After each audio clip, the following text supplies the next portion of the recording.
Hello! Welcome to the Hot Mess Mountain Mamas. Yes. Episode 42. I was like, we're going to both Are we going to do it together? Do-over, rewind. That's right. I wasn't on par. It's all okay. I was like, wait, I don't know. Okay. I don't know what we're doing Well, anymore. we We can't be. can't be normal. There's no we're going to present this perfectly. We never know. We just start and jump in. And then we're like, whatever happens. At least we come up with a topic, though. Yeah, we do, usually. Instead of just being like, randomly talk like we do. Yeah. Now that I'm really close to you, I just realized I've drank coffee all morning and I don't think I brushed my teeth. Oh, I can't tell.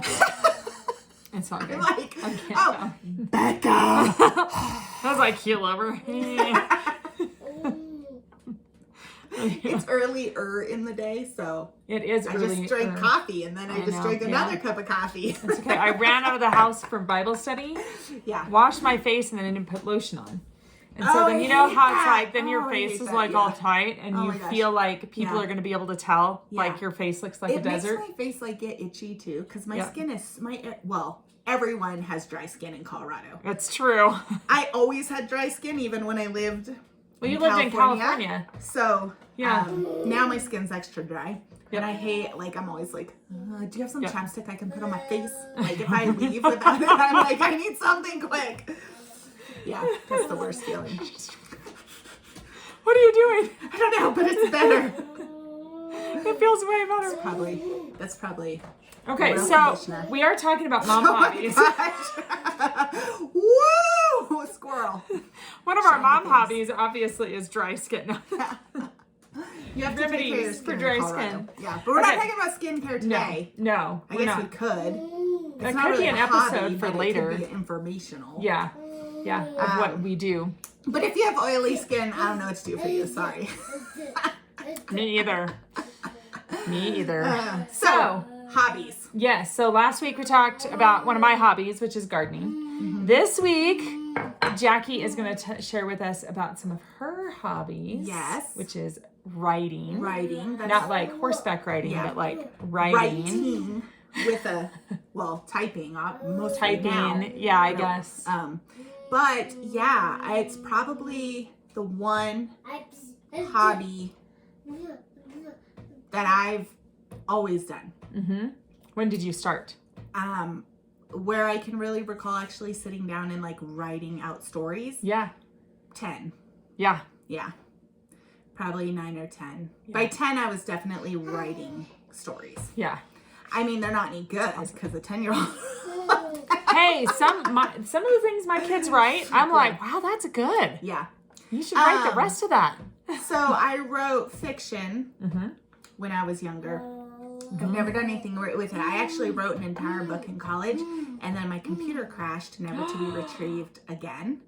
And I have never had the heart to try to rewrite the story. Oh, man. It was finished, and I was editing it, so it wasn't like a professional editing or anything, but I was going back through to see what I could catch. Right. And, that was probably 2001 and 2002, and really computers in everybody's hands.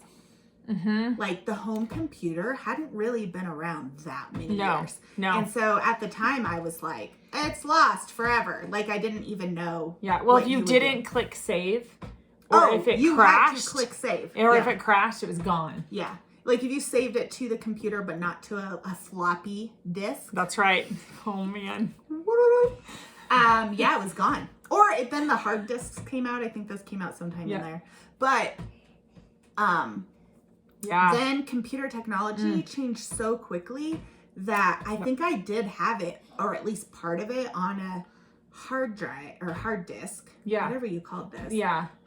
The little 3x3. Yeah. Yeah. For, I think I didn't have the whole thing, but I had part of it on there. Yeah. But I didn't know how to retrieve it because now I didn't have a computer. And the technology was advancing so fast that actually how you saved things was changing. Mm-hmm. And I think the USBs were starting to come out. Mm-hmm. And so all of a sudden I was like, I don't even know where to put this disc. You needed my dad. I needed your dad. Yeah. Who has dinosaurs for computers. Yeah. And I was in fact, if you still have it, he could probably retrieve it might be in a box. It might be in a box that I've carried around. We could. I could send it to my dad. I have the heart to throw my soul away. It's in this little disc. You never know. He could probably retrieve it. And it may not have been that good, to be honest. I don't know. I mean, I was 20, but I did actually write a story from start to finish. Yeah. And it was so at least it was completed in the sense that like I started and ended it, because I had a lot of stories that I'd written before that really just didn't like go anywhere. Yeah. Learning about how to write and learning to find my own voice. Yeah. My writer's voice, and learning my own writer's rhythm, and also realizing that I would frequently bite off more than I could chew. So I'd have this grandiose idea of the story I'm going to write, and then I'd write like 3 pages and be like, that was it. That was all that I had. That was everything. That was the whole story. And I think my husband's coming in. I know. Oh no, it's my mom. My mommy's here. Mommy, you can come debut. Grandma Jerry. We're recording Hot Mess Mountain Mamas. I forgot to warn you. But she is also a Hot Mess Mountain Mama. She is. I am a hot mess. She's a Hot Mess Canyon Mama. I grew up in the canyon. Oh yeah, yeah. But I was like, who's coming in? Oh, it's Mommy. She's coming because it's the baby's 3rd birthday today. The day that we're recording, and actually this will post tomorrow. So, yep.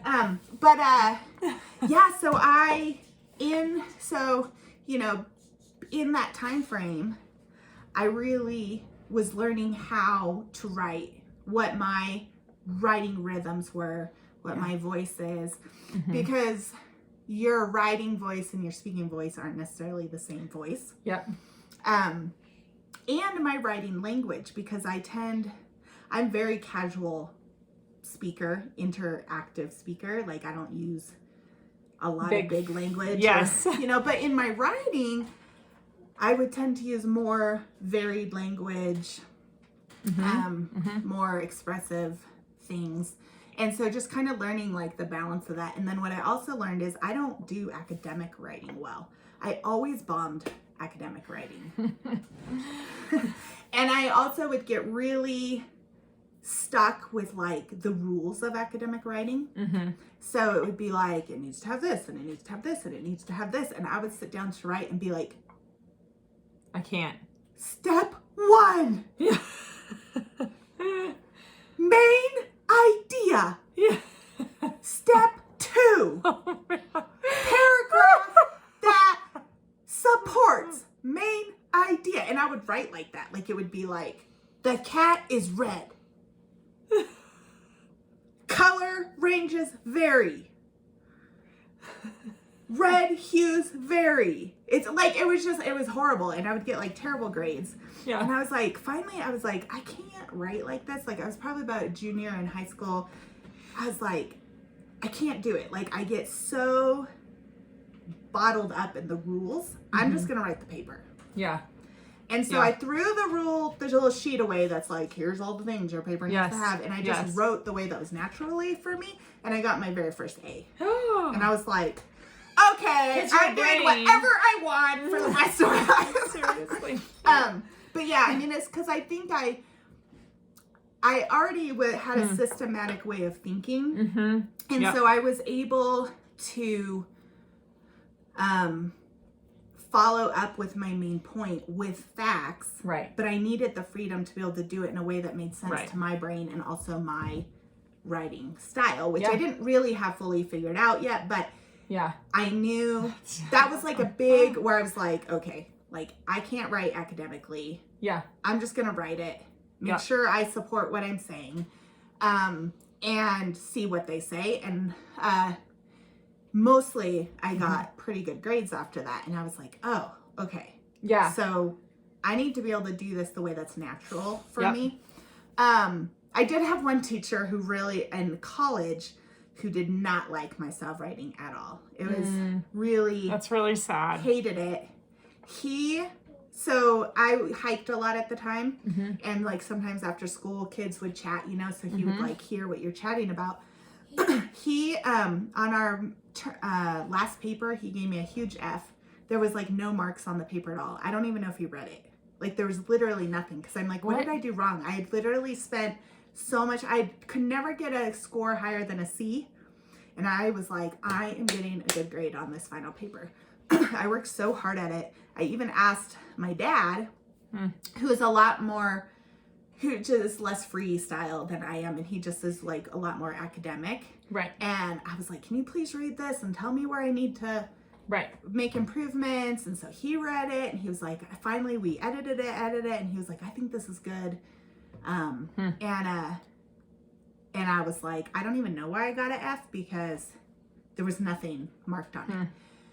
But then like the next week was our final. And as we're doing our essay final, that's when he turned in the papers and he like gave it to me upside down and said, while I'm writing my final, if this was a cliff you were climbing, you would have fallen to your death. And then walked away. And I was like, I suck as a writer. Like, I'm just terrible. Like, I can't even get above a C. And now I worked my tail off and I got a big fat F. And clearly, I'm not a good writer. Like, I was like, I must not be very good. I thought I enjoy it and I like it, but clearly I'm not any good at it. Yeah. So that was really kind of discouraging. And I kind of was like, what's the point? I'm never going to write a book. Like, obviously I'm not a good writer. Like, I cannot do so, but the very next semester, God is just so funny and good. But the very next semester, I went into English, like super, like whatever, it doesn't matter. Like, I'm never going to get a good grade. Like, I did fine in high school, but now that I'm in college, and the bar is higher, like, I just cannot measure up. And that teacher loved every single thing I wrote. Loved it. Was like, you're an amazing writer. You're so talented. What in the world? That's awesome. Yeah. And I'm like, okay. You're like, okay, so it was that teacher that hated me. Yeah. I was like, I don't know what the deal is, but that next teacher was so encouraging. It was like crazy. And he just uplifted my spirit. And he was like, no, you are a talented writer. And he had an accent. I don't remember where he was from, but I would just always go by Jacqui in college because it wasn't worth like telling every single teacher that I go by Jacqui. It just wasn't a big deal. Right. So he would be like, Jacqueline's paper. And he would be like, great job, another great paper. And it was like, so funny. It's like really funny. And I don't even really remember anything about his accent except that he would be like, Jacqueline. And I was like, yes, you know. Great.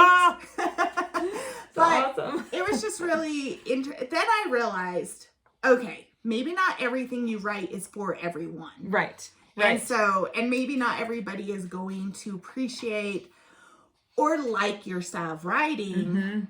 And obviously there are pieces you need to have in place. Like, you got to have grammar, you got to have spelling, which I'm terrible at. Thank goodness for spell check. Right.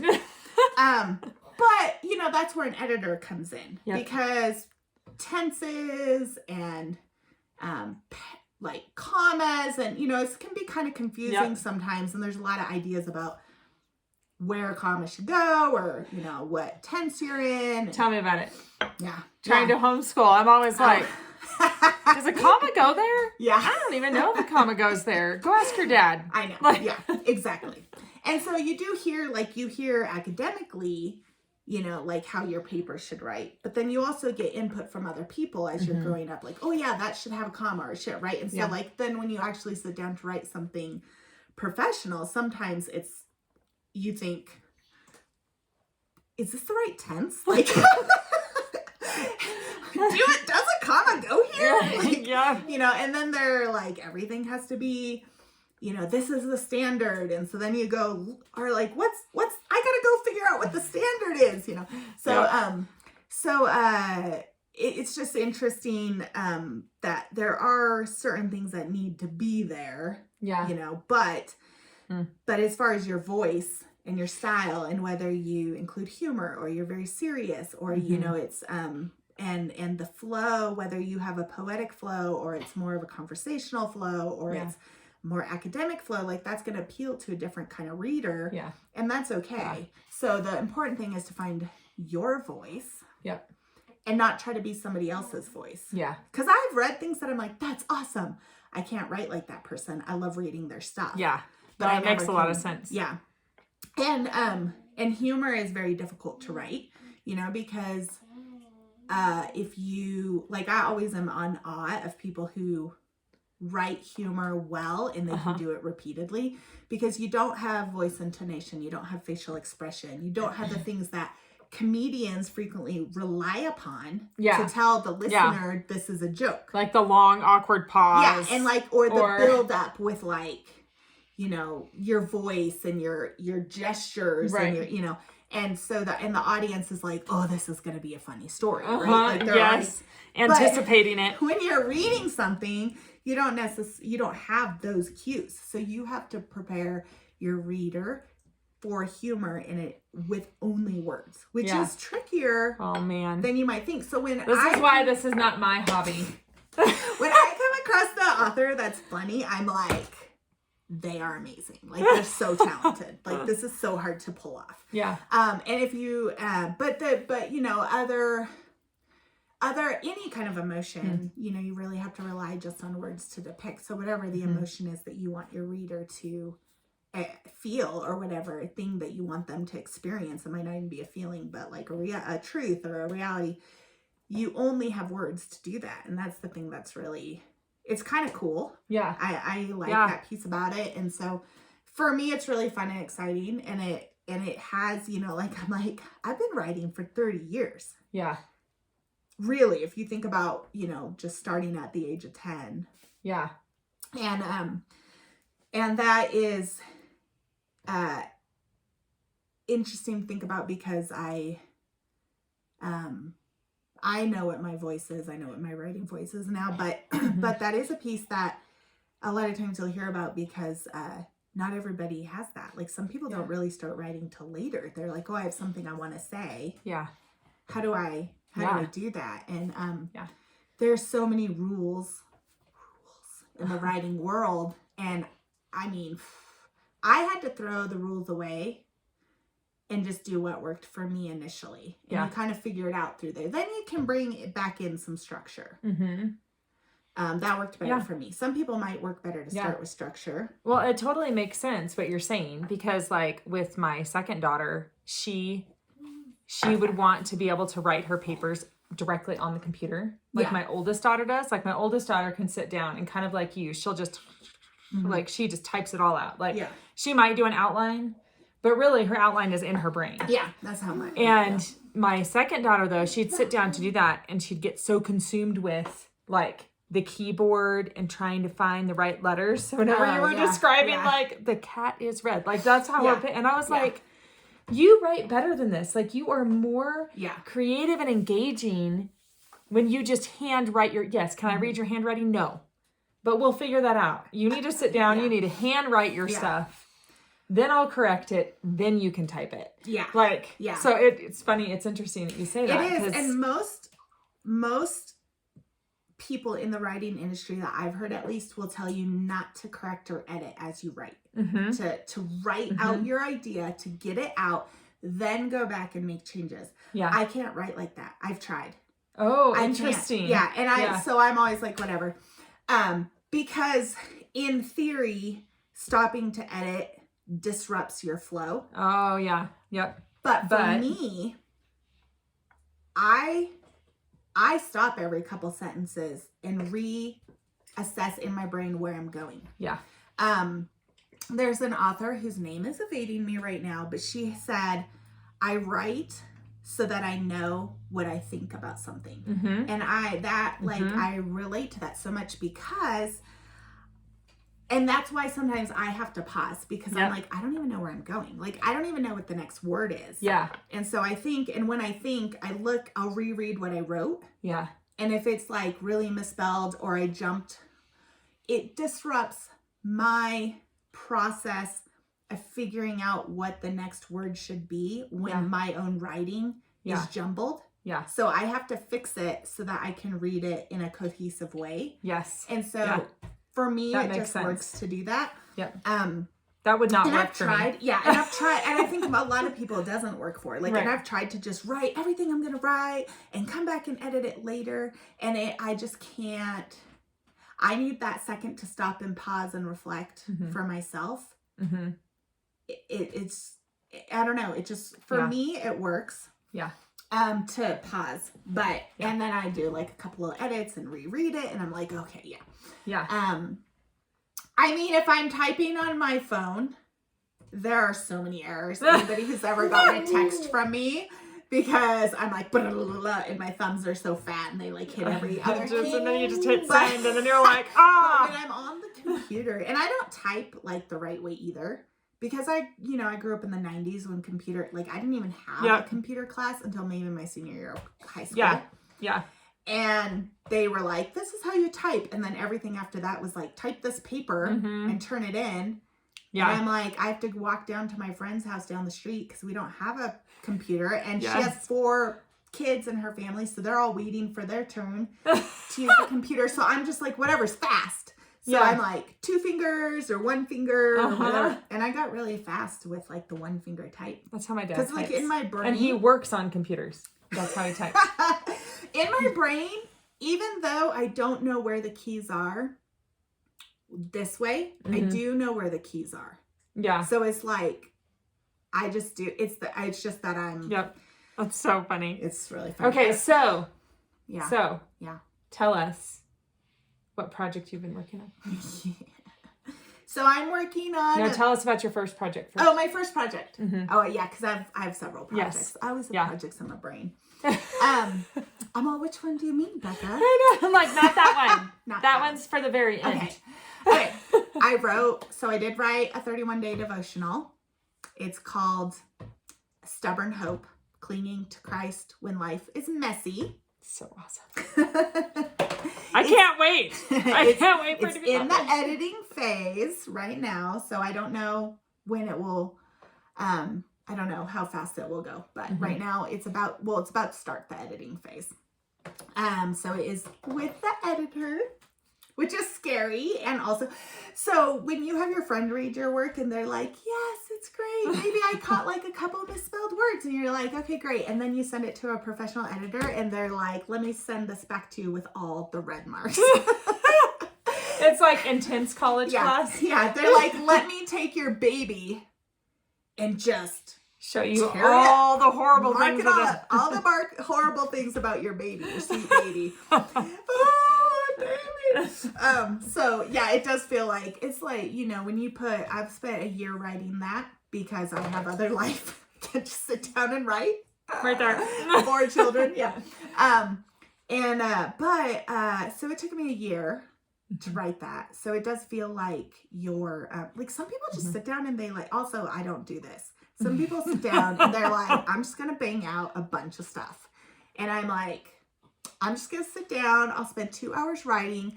45 minutes of that will be preparing myself to write. 15 minutes of that will be actual legitimate writing. And the other amount of time will be drinking my coffee, thinking about what in the world I'm trying to say, and looking at what I wrote and being like, this is crap. So it takes me forever. But so it feels like your baby, like when you put in all that time. It's like she birthed it for a year. Yeah, I was like pregnant for a year, and now somebody's gonna be like, this is wrong. These are all the things. Your baby is so sickly. Stuff wrong with I doubt that. No, but I mean, you need that. Every writer needs that, no matter how experienced or talented, because you don't catch your own stuff. Your brain already knows what you're trying to say, so it skips past. You can I mean, I read everything I write. I probably read 6 to 10 times. Yeah. So that's a lot of time also that you're spending with your baby. Yes. Catching what I can catch. Yeah. And every time I write it, I'll catch like something else. But then finally you get to the point where you're like, I'm not catching anything else. Like my brain knows what I'm trying to say. I've read this 7 times or 8 times or whatever. Yeah. So you can't. And then you'll hand it to someone else and they'll be like, oh, look, spelling error, wrong word, like, wrong spelling of the word, or like, when you have there and there and you're yes. Yeah. The computer doesn't catch those kind of spelling errors. Right. Yep. So I don't catch them when I reread it because I know what I'm trying to say. Yep. So you need someone to go in and make sure, like, And that would say whether you are publishing traditionally or self-publishing or whatever you're doing, like it is, in my opinion, very important to have somebody edit. Somebody who knows what they're looking at, professionally edit your work, because probably most of us can have experience with buying a book that seemed really cool and has a great message, but the editing was so horrible, it was hard to read. You know, it was like, just for whatever reason, they jumped around or they had a lot of tense issues or whatever, you know, and so you're like, I love what they're trying to say. It's just hard to actually read it. Right. Well, you know, I mean, most of us, if we are writing something, we're writing it to get it out, but also to maybe share something with someone else.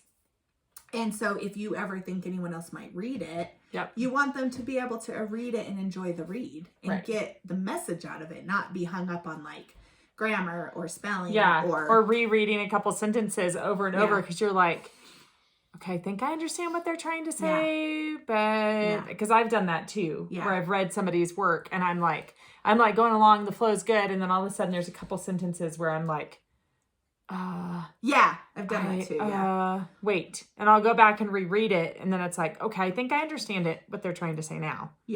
But it kind of like halts your flow. Yeah, it does for sure. And even with a professional editor, chances are something could be missed. You know, but they read it usually 2 or 3 times. And so hopefully if you've read it a few times and maybe a friend has read it a few times and then you were ready to send it for professional editing and they read it 2 or 3 times, hopefully 99% of errors are getting caught, you know, most of the time.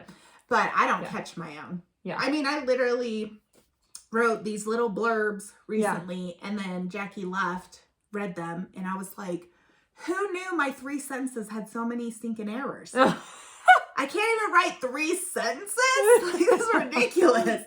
But, you know, then it was like my brain knew what I was trying to say. So it just auto-corrected, which is funny. It is funny. The auto-correct in my brain. So I'm working on that. So, I mean, that's looking for that. Yeah, that's going to be... When it I hope it's going to come out, you know, it might be like a year.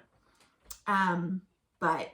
because there's, you know, several pieces that have to happen, 2 to 3 forms of editing. I think it'll be sooner than a year, but. And then formatting and title, or not title, cover and things like that just have to happen. But, but yeah, so that's fun.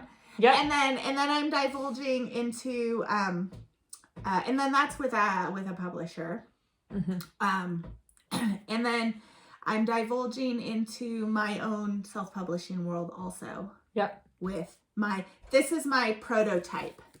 Biblical Truths. Yes. Coloring devotional. It's really cool. It honestly is really, like I was telling her, I'm like, I would do this like once or twice a week just as a break from my in-depth Bible study.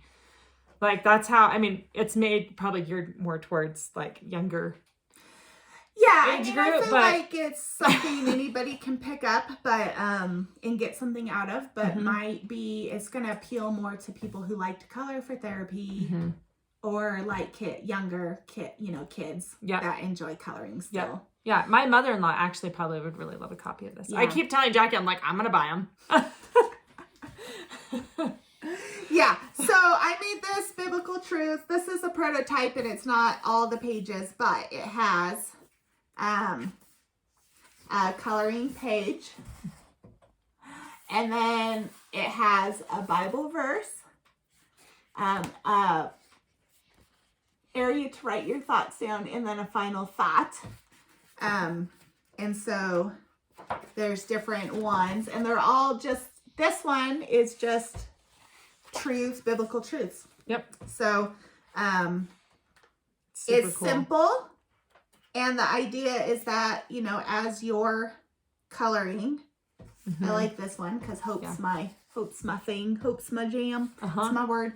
As you're coloring, that you would be able to reflect on whatever that biblical truth is and just kind of meditate on the word, but while you are doing something. I don't know about you, but when people say meditate on the word, I picture just like staring off into space and being like, the Lord is my shepherd.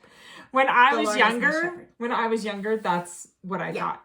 So I can't do that. But if I can be like coloring while I'm thinking about the truth. But then this has kind of the, you know, there is freedom. This one is there's freedom in Christ. So the idea is that even if you're not specifically like rereading the word or re-saying the verse in your head, you're still reflecting on the truth. Yep. The truth as you color. So, and then there's a spot to kind of write down like, did anything come to mind, or did God bring anything, you know, to your thoughts as you're thinking about that verse? Yeah. Yeah. Simple. Super cool. So I'm going to self-publish that. Hopefully that'll be out in the next month or two, depending on a few things. Yeah. So you all should buy some of those to help fund her 30-day devotional. Yes. 31 today. 31-day devotional. 31 today. So publishing is a little complex these days. And so I'm going through a hybrid publisher. That is the plan. And so that's where you get a lot of things that the traditional publishing world offers. Yep. But you share the cost of that. Yep. So it's a hybrid. It's not traditional publishing, but it's not self-publishing either. Yep. And because I want it to be, there's just a lot more things with like distribution and, you know, it's just a lot broad, like it's a lot closer to traditional. It is traditional publishing essentially. It's just that you share the cost. Yeah. Being traditionally published these days is quite a process, and it's difficult. So I can share about that another time because we're like 31 minutes. Oh my gosh. So thanks for hanging out. If you did, where can you find us? While I yammered on about writing. I thought, well, it's your hobby. It's your passion. So of course you're going to yammer on